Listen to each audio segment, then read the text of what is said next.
Hi everyone, this is Umesh from the Mathematical Thing. Welcome back to my YouTube channel. बच्चों हम first chapter set को ख़त्म कर चुके थे। उसके जो भी एक्सरसाइज और प्रॉब्लम्स थे एनसीईआरटी से और आर.एस. अग्रवाल से उसे हम सॉल्व कर चुके थे।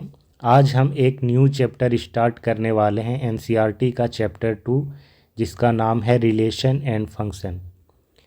तो स्टार्ट करने से पहले हम इसका इंट्रोडक्शन देखेंगे, उसके बाद आगे बढ़ेंगे। रिलेशन, जैसा कि आप जान रहे हैं, इस वर्ड से आप भली भांति परिचित हैं। रियल लाइफ में हम रिलेशन से क्या जानते हैं? रिलेशन क्या होता है? Brother and sister, mother father, husband wife, है ना, इस तरह की चीज़ों को रिलेशन बोलते हैं। बट मैथमेटिक्स में किस तरह का रिलेशन होगा? मैथमेटिक्स में हम देखेंगे दो ऑब्जेक्ट के बीच किस तरह का रिलेशन है। यहाँ पे हम उसे ऑब्जेक्ट बोल रहे हैं, ठीक है। ये हम पहले ही देख चुके हैं सेट में। जितने भी यूनिवर्स में चीज़ें हैं, लिविंग थिंग्स और नॉन लिविंग थिंग्स, हम उसे ऑब्जेक्ट की तरह ही ट्रीट करते हैं, तो हम इसे ऑब्जेक्ट ही बोलते हैं, ठीक है, चाहे वो नंबर्स हो या कुछ और हो। तो यहाँ पे हम देखेंगे कि दो ऑब्जेक्ट्स के बीच किस तरह का रिलेशन होता है। जैसे कि एग्जांपल के लिए अगर हम बोलें कि ए एक नंबर है एंड बी दूसरा नंबर है, अगर ए लेस देन बी है तो ये एक रिलेशन होगा, है ना। इस तरह की चीज़ को एक रिलेशन बोलेंगे। रिलेशन क्या है कि ए बी से छोटा है, ये रिलेशन बता रहा है ए और बी के बीच में। उसी तरह से बी एंड सी दो नंबर हैं और हम कहें कि बी सी से बड़ा है, तो ये भी एक रिलेशन है। ए एंड बी दो सेट हैं, ठीक है, और हम ये कह दें कि ए बी का सबसेट है, तो ये भी एक रिलेशन है। ये रिलेशन बता रहा है कि ए बी का हिस्सा है, बी में कंटेन है ना, ए बी का सबसेट है। नेक्स्ट क्या हो सकता है? L1 एंड L2 मान लीजिए दो लाइंस हैं और हम ये कह दें कि L1 पैरेलल है L2 के, तो ये भी एक रिलेशन है। अब देखिए, जितने भी रिलेशन हम बता रहे हैं, इसमें एक चीज़ आप गौर करेंगे कि पेयर ऑफ ऑब्जेक्ट है ना। रिलेशन अपने आप में एक ऑब्जेक्ट के लिए नहीं होता है। जब भी रिलेशन की बात आती है तो पेयर ऑफ ऑब्जेक्ट होते हैं, यानी कि दो ऑब्जेक्ट्स की इन्वॉल्वमेंट होती है ना। जैसे कि ए और बी के बीच रिलेशन है, वो रिलेशन क्या है कि ए बी से छोटा है ना। यहाँ पे ए और बी की बात हो रही है, दो ऑब्जेक्ट ए और बी हैं, ठीक है। नंबर है, वो नंबर मैंने लिया है, बट हम ऑब्जेक्ट ही मानते हैं मैथमेटिक्स में सबको। उसी तरह से बी सी से बड़ा है, यहाँ पर भी दो ऑब्जेक्ट्स की इन्वॉल्वमेंट है। ए इज सबसेट ऑफ बी, यहाँ पर भी दो सेट यानी दो ऑब्जेक्ट की इन्वॉल्वमेंट है। L1 पैरेलल टू L2, यहाँ पर भी दो लाइन यानी दो ऑब्जेक्ट्स की इन्वॉल्वमेंट है, ठीक है।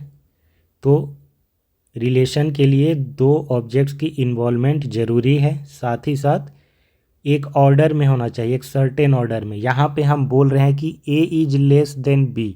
अगर हम यही बोल दें कि बी इज ग्रेटर देन ए, सुनने में ये सुनने में तो इसका मतलब एक ही निकल कर आता है, बट ये रिलेशन है ना, रिलेशन के पर्सपेक्टिव से ये अलग हो जाएगा। एक ऑर्डर इसका चेंज हो जा रहा है ना। आगे जब हम जानेंगे रिलेशन क्या होता है, जब ऑर्डर पेयर लिखते हैं तो वहाँ पे ए कॉमा बी इस तरीके से लिखते हैं, और वहीं पे अगर हम ये लिख दें बी कॉमा ए, तो दोनों के मतलब अलग अलग हो जाते हैं। अगर हम यहाँ पे कह रहे हैं कि ए लेस देन बी है, इसका मतलब अगर हम कह रहे हैं कि ए लेस देन बी है, तो यहाँ पे उसका मतलब बी लेस देन ए हो जाएगा, जो कि दोनों सेम नहीं है ना। बी ग्रेटर देन ए है, ये ठीक है, सेम। इस हिसाब से अगर देखें कि ए लेस देन बी और be greater than A same है, बट जब ऑर्डर में हम लिखते हैं तो यहाँ पे मतलब बदल जाता है। अब क्योंकि ये सारी चीज़ें ऑब्जेक्ट हैं, ठीक है, ये सारी चीज़ें ऑब्जेक्ट हैं, इन ऑब्जेक्ट का अगर कलेक्शन हो और वो वेल डिफाइंड हो तो सेट होगा। यहाँ पे सेट की इन्वॉल्वमेंट आ जा रही है। सेट अगर है, यहाँ पर एलिमेंट्स होंगे, मान लीजिए ए है, बी है, सी है, डी है, ये सेट ए है, ये सेट बी है। यहाँ पर एलिमेंट्स मान लेते हैं 1 है, 2 है, 3 है, 4 है। तो हम इस चैप्टर में जानेंगे कि एक सेट के एलिमेंट्स और दूसरे सेट्स के एलिमेंट्स को कैसे लिंक करें, है ना। इस चैप्टर में हम ये चीज़ जानेंगे कि दो सेट के एलिमेंट्स को कैसे लिंक करें। फिर हम जानेंगे कि उन ऑब्जेक्ट्स या एलिमेंट्स के बीच रिलेशन को कैसे इस्टेब्लिश करें, कैसे इंट्रोड्यूस करें रिलेशन को। एंड जब वो रिलेशन कोई स्पेसिफिक क्वालिटी रखता है ना, एक सर्टेन कंडीशन को सेटिस्फाई करता है फंक्शन होने के लिए, तो वो फंक्शन कहलाता है ना। Function is a relation, function भी रिलेशन ही है। एक रिलेशन जब एक कंडीशन को सेटिस्फाई करता है तब वो क्वालिफाई कर जाता है फंक्शन होने के लिए, ठीक है। तो फंक्शन आता कहाँ पे है, फंक्शन कहाँ पे आता है, देखिए एक सेट है तो इसमें बहुत सारे एलिमेंट हैं, ये कुछ भी हो सकते हैं, नंबर्स हो सकते हैं। तो अगर इन नंबर्स को हम एक आर्बिट्रेरी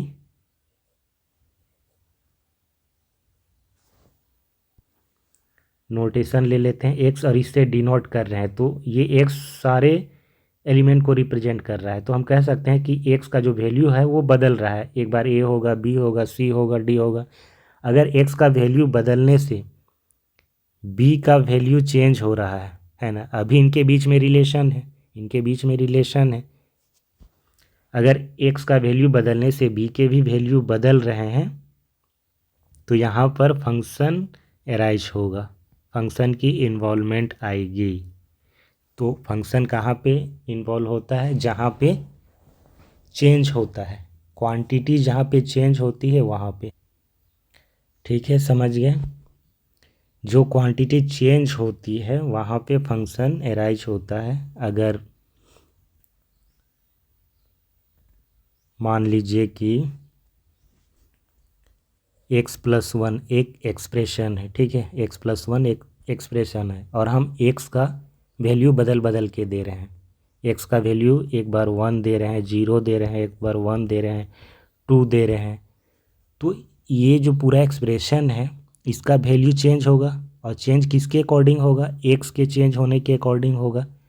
तो यहाँ पे जो क्वांटिटीज़ है, x जब बदल रहा है तो ये जो एक्सप्रेशन है इसका भी वैल्यू बदल रहा है, तो यहाँ पे फंक्शन अराइज होता है। इनफैक्ट ये जो एक्सप्रेशन है एक्स से बना हुआ एक मैथमेटिकल स्ट्रक्चर है, एक्स से बना हुआ एक फंक्शन है, इसी को बोलते हैं उस केस में फंक्शन, है ना। एक्स से बना हुआ फंक्शन जो डिपेंड कर रहा है एक्स पे, एक्स बदलेगा तो इस एक्सप्रेशन का वैल्यू भी बदलेगा। तो फंक्शन को रिप्रेजेंट हम करते हैं ऐसी चीज़ों को जहाँ पर चेंज हो, क्वांटिटी चेंज हो रही हो। तो फंक्शन जानने से पहले हमें रिलेशन जानना होगा, और रिलेशन को जानने से पहले सबसे पहले हमें कार्टेशियन प्रोडक्ट ऑफ सेट ये जानना होगा। दोस्तों ये बहुत ही इम्पॉर्टेंट चैप्टर है। कार्टेशियन प्रोडक्ट ऑफ सेट जानने के बाद हम रिलेशन जानेंगे, फंक्शन जानेंगे, फिर फंक्शन में 1 1 ऑन 2, है ना, जिसे इंजेक्टिव बाइजेक्टिव भी, इंजेक्टिव सर्जेक्टिव भी बोलते हैं, फिर बाइजेक्टिव फंक्शन, फिर इन्वर्सिबल फंक्शन, ये जानेंगे। थ्रू आउट मैथमेटिक्स आपको सेट्स और फंक्शन से पाला पड़ने वाला है। इनफैक्ट ये कहा जाता है कि mathematics is all about sets and function. तो सेट और फंक्शन के बिना मैथमेटिक्स की कल्पना ही नहीं की जा सकती। तो इसे हम ध्यान से पढ़ेंगे, एक एक चीज़ डिटेल में जानेंगे। चलिए आगे बढ़ते हैं। सबसे पहले ऑर्डर्ड पेयर को जानते हैं। ऑर्डर्ड पेयर का मतलब क्या है, देखिए 2 एलिमेंट x एंड y, यहाँ पे x और y को हम 2 एलिमेंट लिए हैं, है ना, कोई 2 एलिमेंट है, ऑब्जेक्ट भी बोल सकते हैं। Listed in a specific order form an ordered pair denoted by x, y। x और y कोई 2 एलिमेंट हैं जिसे अगर हम इस तरह से ब्रैकेट में लिख देते हैं इस तरीके से एक्स कोमा वाई, तो इसी को ऑर्डर्ड पेयर बोलते हैं। ऑर्डर्ड पेयर का मतलब है, ऑर्डर्ड मतलब एक सर्टेन ऑर्डर में, जैसे एक्स पहले लिखे हैं और वाई बाद में लिखे हैं। अगर यही चीज़ हम वाई पहले लिख दें और एक्स बाद में, तो ये एक डिफरेंट ऑर्डर पेयर है, ये दोनों सेम नहीं है ना, ये दोनों डिफरेंट हो जाते हैं। तो ऑर्डर का मतलब एक सर्टेन ऑर्डर में हो, एक सीक्वेंस में ही हो, और पेयर का मतलब आप जान रहे हैं कि दो एलिमेंट्स की इन्वॉल्वमेंट होनी चाहिए या दो ऑब्जेक्ट्स की इन्वॉल्वमेंट होनी चाहिए। तो ऑर्डर पेयर का ये मतलब होता है। ऑर्डर पेयर हम लोग क्यों जान रहे हैं पहले हम देखेंगे अब इसके बाद। चलिए एक एग्जाम्पल से समझ रहे हैं। The position of a point in a plane is specified by an ordered pair, also two different pair in a plane are represented by two different ordered pair. ठीक है, तो प्लेन का मतलब यहाँ पे एक्स वाई प्लेन से है ना। कोऑर्डिनेट ज्योमेट्री में आपने पढ़ा होगा एक्स वाई प्लेन में, जब कोई पॉइंट्स को हम मार्क करते हैं, मान लीजिए कि 1 4 है तो कैसे मार्क करते हैं, यहाँ से 1 2 3 4 1 2 3 4, तो 1 4 का मतलब यहाँ पे 1 2 3 1 2 3 4, तो ये वाला हो जाएगा 1 4। तो किसी भी पॉइंट को हम एक ऑर्डर्ड पेयर से ही मार्क करते हैं और वो स्पेसिफाइड होता है, एक सर्टेन ऑर्डर में ही लिखा गया है, 1 पहले एंड 4 बाद में। अगर यही 4 पहले लिख दें और 1 बाद में, तो इसका मतलब बदल जाता है। 1 जो है यहाँ पे ये एक्स एक्सिस है, ये वाई एक्सिस है, तो 1 क्या है, एक्स का वैल्यू डिनोट करता है, यानी कि एक्स के डायरेक्शन में 1 यूनिट का डिस्टेंस, वाई के डायरेक्शन में 4 यूनिट का डिस्टेंस। तो 1 यूनिट राइट साइड चलेंगे और 4 यूनिट ऊपर की ओर, तो हम यहाँ पे पहुँच जाते हैं। ठीक है, अगर यही चीज़ हम पहले 4 लिख दें बाद में 1 लिख दें, तो एक्स डायरेक्शन में हमें 4 यूनिट चलना होगा, 1 2 3 4 यानी कि यहाँ पे, और वाई डायरेक्शन में 1 यूनिट, तो यहाँ पे पहुँच जाते हैं। तो आप देख पा रहे हैं कि 1 4 एंड 4 1 का कम्प्लीटली डिफरेंट मतलब निकलता है।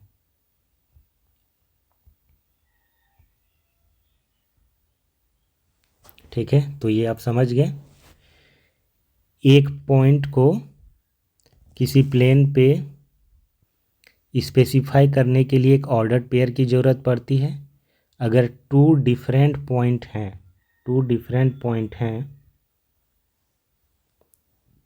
तो उसे रिप्रेजेंट करने के लिए दो डिफरेंट ऑर्डर्ड पेयर की ज़रूरत पड़ती है। जैसे कि यहाँ पे 2 पॉइंट थे ये, तो इसके लिए 2 ऑर्डर्ड पेयर की ज़रूरत पड़ी, 1 4 एंड 4 1 की, और दोनों का मतलब अलग अलग है, ये दोनों सेम नहीं है ना। ऐसा नहीं है कि 1 और 4 इसमें भी है, इसमें भी 1 4 है, सेट की तरह नहीं इसे समझेंगे, है ना। ये सेट नहीं है, ये ऑर्डर्ड पेयर है, सेट का एलिमेंट कह सकते हैं। आगे जब हम कार्टेशियन प्रोडक्ट जानेंगे तो देखेंगे कि कार्टेशियन प्रोडक्ट एक सेट होता है जिसमें एलिमेंट ऑर्डर पेयर में आते हैं, तो ये एलिमेंट या ऑब्जेक्ट कह सकते हैं, लेकिन ये डिफरेंट है। 1 4 और 4 1 कम्प्लीटली डिफरेंट है।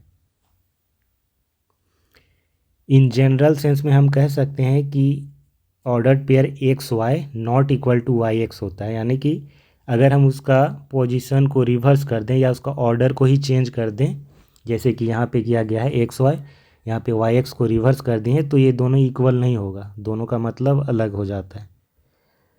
और अगर ये कहा जाता है कि दो ऑर्डर पेयर हैं, ठीक है, एक ही ऑर्डर पेयर है और उसका जब ऑर्डर ही हम चेंज कर दे रहे हैं तो वो इक्वल नहीं होगा, वो बदल जाएगा। लेकिन अगर दो ऑर्डर्ड पेयर है, ठीक है, जिसके कंपोनेंट्स क्या हैं हमें नहीं पता, आर्बिट्रेरी हो, और ये कह दिया जाए कि वो दोनों ऑर्डर्ड पेयर सेम है, जैसे कि यहाँ पे x1 y1 x2 y2 दो ऑर्डर्ड पेयर हैं। अब यहाँ पे x1 y1 की वैल्यू क्या है वो तो नहीं पता हमें, x2 y2 क्या है, बट अगर ये कह दिया जाए कि दो ऑर्डर्ड पेयर सेम है, तो वो सेम तभी होंगे जब उसके कंपोनेंट, पहला कंपोनेंट लेफ्ट साइड के ऑर्डर पेयर का राइट साइड के लेफ्ट वाले ऑब्जेक्ट्स के इक्वल हो। है ना, यानी कि ये फर्स्ट पोजीशन लेफ्ट वाले का राइट साइड वाले का फर्स्ट पोजीशन के इक्वल हो, x1 इक्वल टू x2 और similarly y1 equal to y2, ऐसा होगा तभी वो दोनों ऑर्डर्ड पेयर्स इक्वल कहलाएंगे। ठीक है, या फिर कहें कि वो इक्वल होंगे तो ऐसा होगा, x1 इक्वल टू x2 होगा and y1 equal to y2 होगा। ये if and only if condition होता है ना। अगर ये है तो ये है, अगर ये है तो ये है। ठीक है, तो ऑर्डर्ड पेयर का मतलब आप समझ गए। एक्स वाई अगर ऑर्डर्ड पेयर है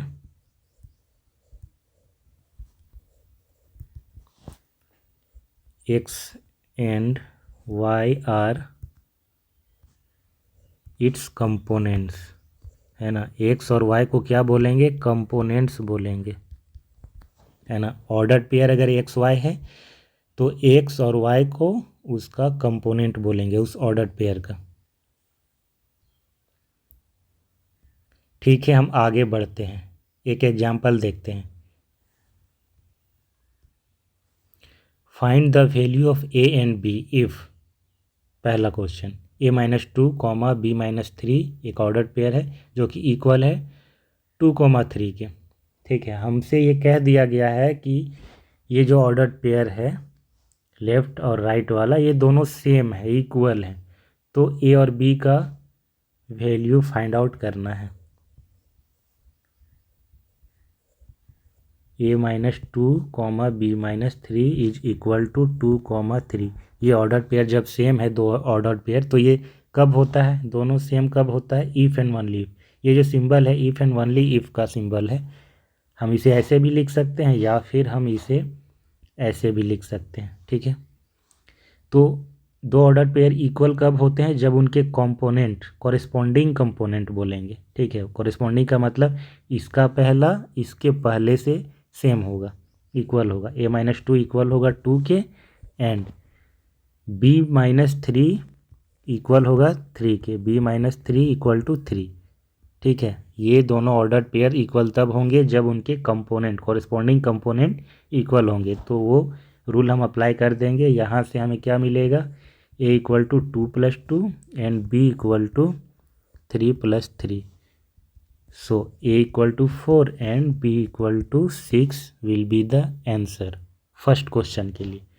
सेकेंड में हम आते हैं, 2a-3 comma 4 equal to order pair 4a b plus 5।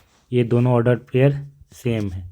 कब सेम होंगे, जब 2a-3 इक्वल होगा 4a के एंड 4 इक्वल होगा b प्लस 5 के। यहाँ से क्या मिल जाएगा, 4a-2a, है ना। 4a और 2a को उधर ले गए, साथ ही साथ हम साइड को रिवर्स कर दे रहे हैं, तो ये -3 होगा एंड b इक्वल टू 4-5। यहाँ से क्या मिल जाएगा, a equal to -3/2 and b equal to -1 will be the answer. a और b का वैल्यू निकल गया। तो इस तरह से जब ऑर्डर पेयर सेम दिया हो और आपसे पूछा जाए, है ना, कोई अननोन वेरिएबल हो उसमें कंपोनेंट की जगह पे, तो उसका वैल्यू हम इस तरीके से फाइंड आउट कर सकते हैं। ये इजी क्वेश्चन है। नेक्स्ट हम जानेंगे कार्टेशियन प्रोडक्ट ऑफ सेट्स क्या होते हैं। कार्टेशियन प्रोडक्ट यानी कि सेट का मल्टीप्लिकेशन है ये। If a and b are two non empty set, then the set of all ordered pair a comma b such that small a belongs to capital A and small b belongs to capital B is called the Cartesian product of a and b and is denoted by a cross b। ठीक है, एक बार फिर से पढ़िए और समझिए। If a and b are two non empty set, a और b दो नॉन एम्प्टी सेट हैं। नॉन एम्प्टी मतलब उसमें कुछ एलिमेंट हैं, हम मल्टीप्लाई करने वाले हैं दो सेट को, उसके बीच में उसमें एलिमेंट्स होने चाहिए। उस सेट में एलिमेंट ही नहीं होगा तो फिर कार्टेशियन प्रोडक्ट भी एम्प्टी सेट आ जाएगा। ठीक है, तो नॉन एम्प्टी होने चाहिए दोनों के दोनों सेट। तो उनका कार्टेशियन प्रोडक्ट डिफाइंड कैसे होगा? वो डिफाइंड होगा collection of all ordered pair small a comma b, जहाँ पे स्मॉल ए जो होगा कैपिटल ए यानी सेट ए का एलिमेंट होगा, और बी जो होगा capital b set capital b का एलिमेंट होगा। यानी कि ए का एलिमेंट्स लेफ्ट साइड में लिखेंगे और राइट साइड में लिखेंगे कंपोनेंट की जगह पे बी का एलिमेंट। तो ये जो कलेक्शन होगा ये कहलाएगा हमारा Cartesian product of A and B, और उस कार्टेशियन प्रोडक्ट को हम डिनोट करते हैं ए क्रॉस बी से। ठीक है, अब इसे सेट के रूप में भी लिख कर देख लीजिए ए क्रॉस बी। तो इस वाले तरीके से हम लिखे हैं, इसे क्या बोलते हैं आपको याद है? दो तरीके से लिखा जाता है ना सेट्स को। एक होता है रोस्टर फॉर्म जिसमें हम एलिमेंट वाइज ही लिखते हैं, जैसे कि ये वाला कोई सेट है स्मॉल ए बी सी, इसको बोलते हैं रोस्टर फॉर्म, जब आप एलिमेंट्स को ही लिख दो, लिस्ट कर दो। दूसरा होता है कंस्ट्रक्शन फॉर्म, है ना, सेट निर्माण विधि ऐसा कुछ बोलते हैं, सेट कंस्ट्रक्शन फॉर्म। तो उसमें क्या करते हैं, हम एक आर्बिट्रेरी एलिमेंट लेते हैं जो उस सेट के सभी एलिमेंट को रिप्रेजेंट कर रहा हो। यहाँ पे ए कॉमा बी ले रहे हैं, ठीक है, जहाँ पे स्मॉल ए जो है फर्स्ट कंपोनेंट ये सेट ए का एलिमेंट है और बी सेट बी का एलिमेंट है। तो इस तरीके से Cartesian product of two set हम लोग लिखते हैं या निकालते हैं। अब देखिए, दोनों सेट में से अगर कोई एक सेट इम्पिटी हो, या कैपिटल ए इम्पिटी हो या फिर कैपिटल बी इम्पिटी हो, एक भी अगर इम्पिटी हो गया ना तो उनका जो कार्टेशियन प्रोडक्ट है वो टोटल इम्पिटी आ जाएगा। ठीक है, अब आगे बढ़ते हैं, एक एग्जांपल लेके समझते हैं कार्टेशियन प्रोडक्ट के लिए। Suppose A is a set of two colour. A एक सेट है जिसमें दो कलर हैं, red and blue, red blue. ठीक है, बी दूसरा सेट है जिसमें तीन ऑब्जेक्ट हैं, तीन ऑब्जेक्ट हैं, क्या क्या है, बैग है, कैट है, कैट नहीं है, कोट है, सॉरी,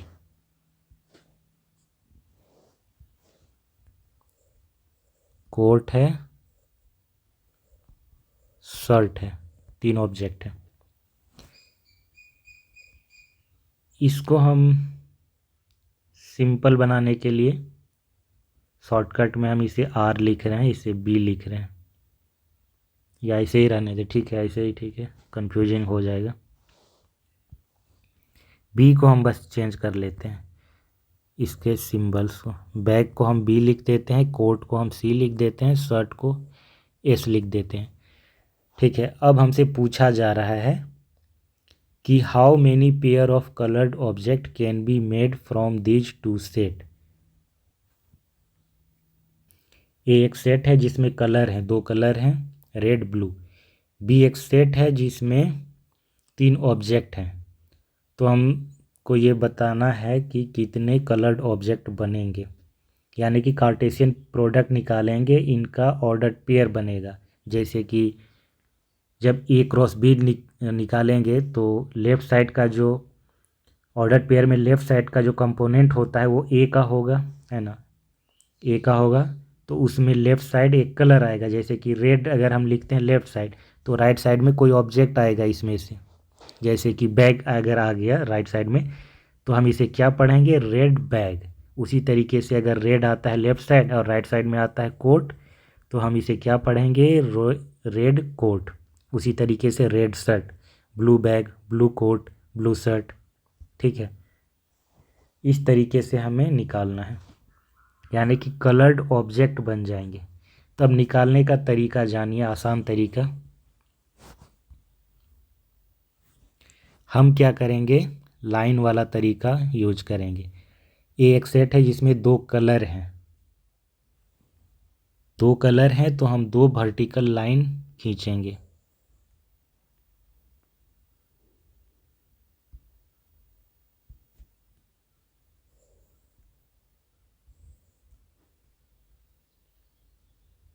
ठीक है। और बी एक सेट है जिसमें 3 ऑब्जेक्ट हैं, तो हम 3 हॉरिजॉन्टल लाइन खींचेंगे।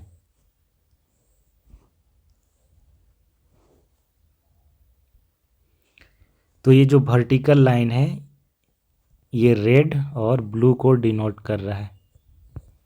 ठीक है, इसे रेड और ब्लू से डिनोट करेंगे कि सेट ए के लिए हम सेट ए में जितने ऑब्जेक्ट होंगे उतने वर्टिकल लाइन खींचेंगे। तो 2 ऑब्जेक्ट हैं, रेड और ब्लू हैं। ऑब्जेक्ट मतलब यहाँ पे एलिमेंट्स को हम ऑब्जेक्ट बोल रहे हैं। ठीक है, तो रेड और ब्लू हैं 2 एलिमेंट, 2 ऑब्जेक्ट। तो हम 2 वर्टिकल लाइन खींच लिए।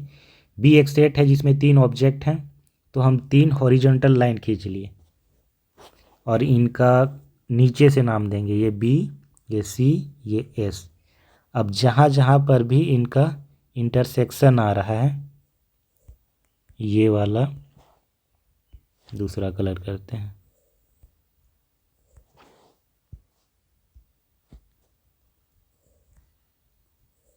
जहाँ जहाँ पर भी इंटरसेक्शन आ रहा है यहीं से हमारा ऑर्डर्ड पेयर बनेगा। ठीक है, रेड वाला जो लाइन है, रेड वाला लाइन है जो बी वाले लाइन को इंटरसेक्ट कर रहा है, तो ये क्या हो जाएगा, रेड बी। इसको हम ऐसे लिखेंगे, रेड बी। फिर सी वाले लाइन के साथ ये इंटरसेक्ट कर रहा है, तो ये रेड सी। हम रेड पहले क्यों लिख रहे हैं, सी बाद में क्यों, क्योंकि ए क्रॉस बी निकालना है। तो जो सेट पहले होगा, अगर हम ए क्रॉस बी निकाल रहे हैं तो पहले वाले सेट के लिए हम वर्टिकल लाइन खींचते हैं और दूसरे वाले सेट के लिए हॉरिजॉन्टल लाइन। तो वर्टिकल वाला लाइन जो है रेड है और ब्लू है, तो इसीलिए हम रेड को पहले लिखेंगे और ये बी बाद में, सी भी बाद में। फिर ये क्या हो जाएगा, रेड कॉमा एस। उसी तरीके से ये हो जाएगा ब्लू बी, ये हो जाएगा ब्लू सी, ये हो जाएगा ब्लू एस। ठीक है, अब हम लिखते हैं A cross B, A cross B यानी कि Cartesian product of set A and B. तो क्या क्या आ जाएगा, red B, red C, red S, blue B, blue C and blue S. ठीक है, तो ये आ गया हमारा Cartesian product of A and B और उसके एलिमेंट। अब हम इसे पढ़ेंगे कैसे। रेड बी क्या रिप्रेजेंट कर रहा है, बी यानी कि बैग, सी कोट और एस शर्ट। तो रेड बैग हो जाएगा, रेड कोट हो जाएगा, रेड शर्ट हो जाएगा। ठीक है, blue bag, blue coat, blue shirt. चाहे तो हम पूरा भी लिख सकते हैं, बट इसे थोड़ा इजी करने के लिए हम उसे शॉर्ट में लिख दिए।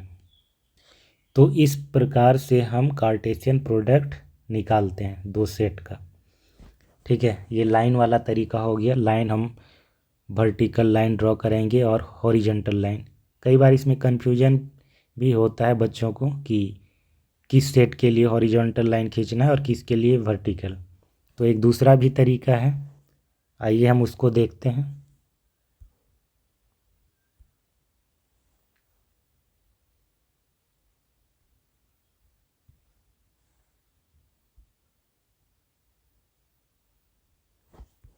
ठीक है, दूसरा तरीका हम देखते हैं।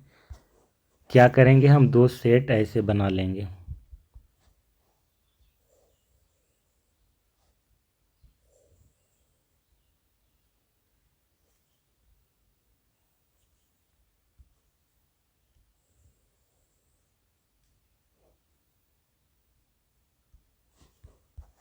लेफ़्ट साइड का जो सेट है वो ए मान लेते हैं, राइट साइड वाले को बी।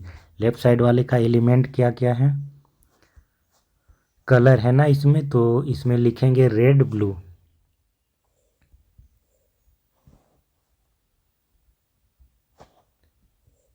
Red blue. और राइट साइड क्या है? राइट साइड तीन ऑब्जेक्ट हैं, बैग,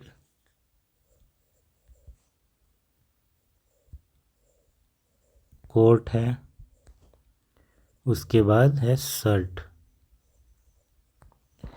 तो ए क्रॉस बी जब हम निकालेंगे तो हम क्या करेंगे? सबसे आसान तरीका है कि लेफ़्ट साइड का जो सेट है ए, इसका एक एलिमेंट्स को चुनिए और इसको इस तरीके से तीनों के साथ एसोसिएट कीजिए, यानी कि तीनों के साथ ये पेयरिंग करेगा पहले, ठीक है। ऑर्डर्ड पेयर बनाएगा, रेड बनाएगा पहले बैग के साथ, और पहले बैग के साथ लिखिए या पहले कोट के साथ लिखिए या पहले शर्ट के साथ लिखिए, इससे फ़र्क नहीं पड़ता है। बट यहाँ पे फ़र्क किससे पड़ेगा कि जब ए क्रॉस बी हम लिख रहे हैं, ए क्रॉस बी कैलकुलेट कर रहे हैं, तो लेफ़्ट साइड ए लिखेंगे, राइट साइड बी लिखेंगे, और लेफ़्ट साइड का जो सेट होगा उसी के एलिमेंट्स से हम राइट साइड के एलिमेंट्स को एसोसिएट करेंगे, यानी कि रेड पहले लिखेंगे, राइट साइड में हम इन तीनों एलिमेंट्स में से कोई एक एलिमेंट्स को लिखेंगे। मतलब ये मायने नहीं रखता है कि बैग पहले ले, बैग को पहले चुने या कोट को चुने या शर्ट को चुने, कोई भी हो सकता है, बट वो राइट साइड में ही होगा, ठीक है। तो रेड बैग ये एक एलिमेंट हो जाएगा, फिर हो जाएगा रेड कोट, फिर रेड शर्ट, ठीक है। ये हो गया, रेड को हमने चुना और राइट साइड के तीनों एलिमेंट्स के साथ एसोसिएट कर दिया, उनके साथ ऑर्डर पेयर बना दिया। अब क्या करेंगे? हम ये ब्लू चुनेंगे और इसको फिर से हम तीनों राइट साइड के तीनों ऑब्जेक्ट्स के साथ एसोसिएट कर देंगे, और फिर हम लिखेंगे इनका order pair, blue bag, blue coat and blue shirt, ठीक है। फिर इसे करली ब्रासेस में लिख देंगे। तो ए क्रॉस बी हमारा निकल गया कार्टेशियन प्रोडक्ट। और ये जो कार्टेशियन प्रोडक्ट होता है, दो सेट का Cartesian product is also a set, ठीक है। बट इसके जो एलिमेंट होते हैं वो सेट ए और बी के एलिमेंट्स की तरह नहीं होते हैं, इसमें ऑर्डर्ड पेयर होते हैं। यहाँ पर जो एलिमेंट है वो एक ऑर्डर्ड पेयर है। अब देखिए किस तरह का है, रेड कोमा बैग, इसको स्मॉल ब्रैकेट में लिखा गया है, ये एक एलिमेंट है ना। रेड कॉमा बैग ये एक एलिमेंट है, किसका एलिमेंट? ए क्रॉस बी का। बाकी के भी जो हैं ये सब, ये भी एलिमेंट है ए क्रॉस बी का। और ए क्रॉस बी क्या? एक सेट है। दो सेट को मल्टीप्लाई करने से, उनका कार्टेशियन प्रोडक्ट निकालने से वो भी एक सेट ही आता है, ठीक है। तो आप समझ गए होंगे कार्टेशियन प्रोडक्ट कैसे निकालते हैं। हमने दो तरीके देखे, एक लाइन वाला तरीका देखा। अगर इसमें कन्फ्यूजन होता है तो ये तरीका बहुत सही है। वैसे इस तरीके के बिना भी हम निकाल सकते हैं, है ना। दो सेट को ऐसे परस्पर आप लिख लीजिए, यहाँ पर लिख देते हैं मेथड 1,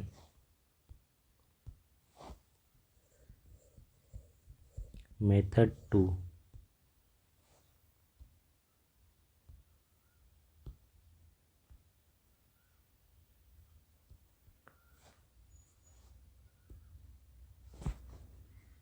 फिर निकालते हैं मेथड 3। क्या है? A equal to red blue, B equal to bag coat and shirt. तो जब ए क्रॉस बी निकालेंगे तो आप क्या करेंगे?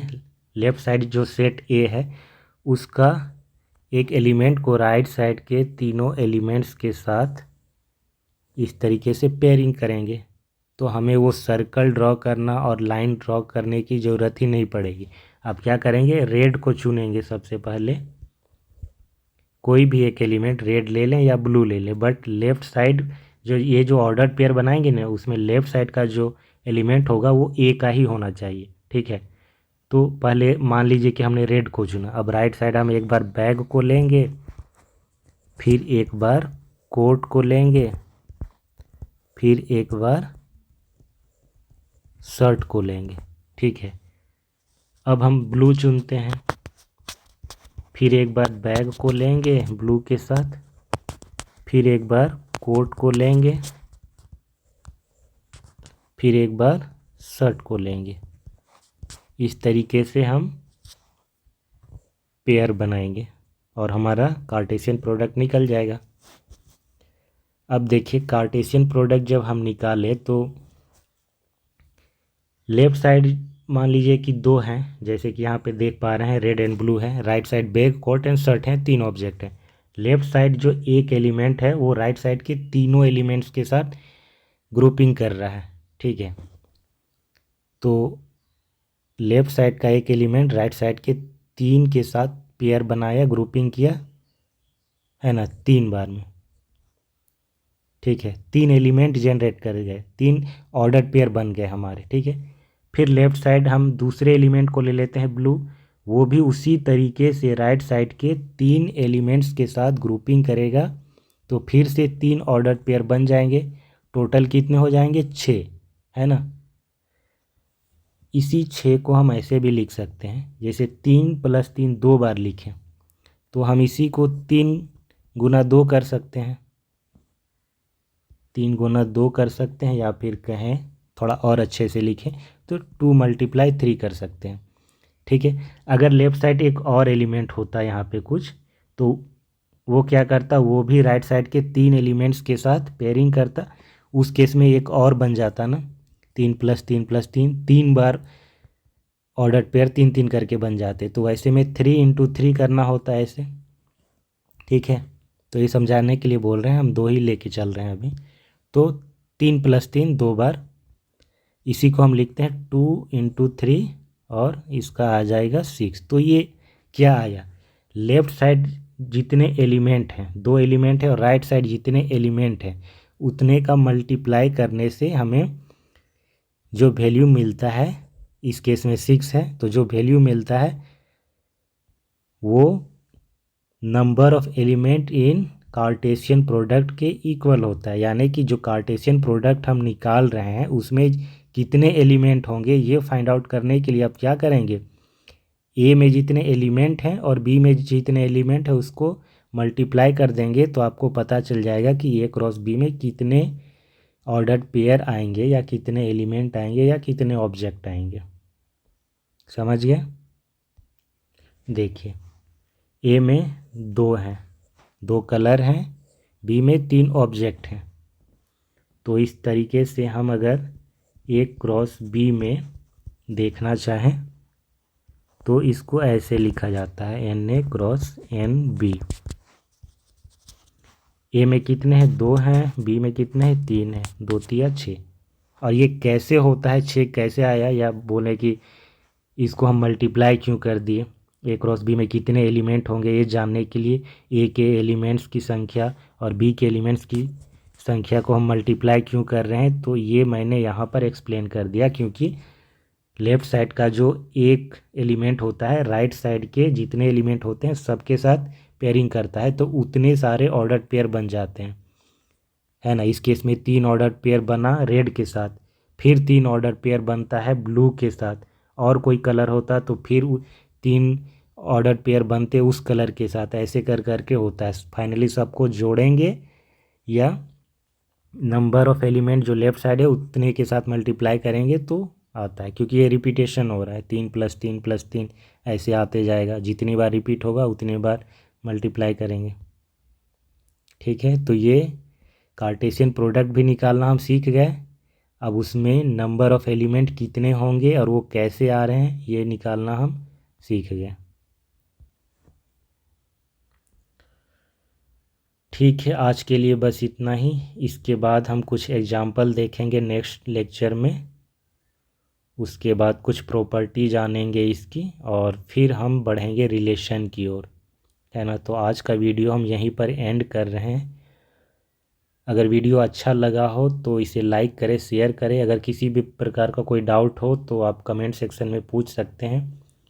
और जो पिछला चैप्टर हमने पढ़ा है सेट, उसका लेक्चर देखने के लिए आपको प्लेलिस्ट मिल जाएगा मेरे यूट्यूब चैनल पे। और अभी जो स्टार्ट किया हमने चैप्टर, नया चैप्टर रिलेशन एंड फंक्शन, इसका जो प्लेलिस्ट है वो भी मैंने तैयार कर दिया है और उसका लिंक आपको डिस्क्रिप्शन में मिल जाएगा, इस वीडियो के डिस्क्रिप्शन में, है ना। जितने भी लेक्चर आएंगे उनके डिस्क्रिप्शन में आपको वो लिंक मिल जाएगा, वहाँ पे जा करके आप पूरा प्लेलिस्ट देख सकते हैं। ठीक है, तो आज के लिए बस इतना ही। Thanks for watching, bye.